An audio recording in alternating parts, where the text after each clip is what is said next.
Hey, what's up? So, stimulus relief. From what I'm hearing, not looking good. One bad case scenario, it could be months until anything happens. Distinct lack of progress. What we're not lacking in is excuses, narratives, context, or blame of whose fault it is. And it's from both sides. They've got a great narrative of why it's not happening. What's the dollar value of one narrative? Like, what's the dollar value of one excuse? Is it supposed to be, well, I'm about to get evicted, but you've got a great story why, so I'm going to let you, the politician, off the hook? How many rents can I pay with one narrative? Have we locked down the conversion of that? I mean, according to cable news, both sides, I could be, as a citizen, completely failed.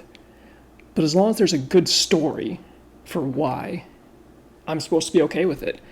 I mean, I'm supposed to be happy that, and that's even if the media is still talking about these stimulus talks at all, which I've seen a distinct drop-off in how much it's been talked about the last few days. I'm concerned it might not be talked about at all until after the election. But I'm supposed to believe that as long as my side has a great story or narrative, or a great, oh, well, we fought so hard, we're just tough negotiators, or we're principled, like, that stuff's all great. When I'm facing eviction, or maybe thousands of families are facing foreclosure, losing their home or worse, that narrative starts mattering a whole lot less.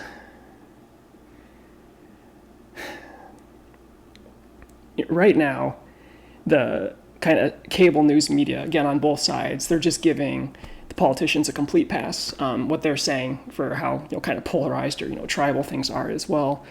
We're not getting it done, but it's not my fault, so you should be happy. And for these political commentators, media, who will get paid regardless of what happens with these stimulus talks, I can see why. Even more so, if you're a media company, you want to generate that engagement, that outrage, right? So as long as you can point blame to the other side of why they just failed the entire country, it's okay. It's a great business model. Gets people talking. It's pretty bad.